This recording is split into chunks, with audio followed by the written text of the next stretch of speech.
Direndim seni ayniga ama bir gün kaldım uçuşum. Oturup gözler bir kışın kalmay durup kaldık birden unutuşum. Direndim seni ayniga ama bir gün kaldım uçuşum. Oturup gözler bir kışın kalmay durup kaldık birden unutuşum. Durup kaldık birden unutuşum.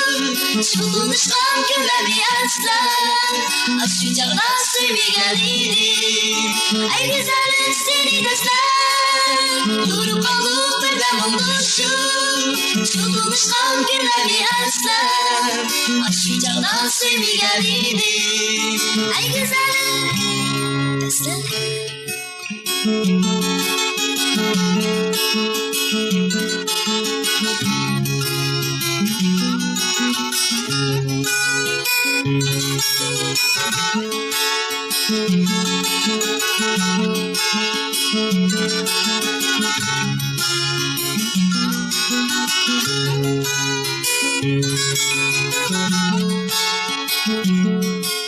Yakin takdir bakmayın gözler Beni kırmızı olan bir anımı Buldurman dikimlerge aşık Bastigimiz bulup kaldıysa Lakin takdir bakmayın gözler Beni kırmızı olan bir anımı Buldurman dikimlerge aşık Bastigimiz bulup kaldıysa Direndim seni ayniga ama bir gün kaldım uçuşum.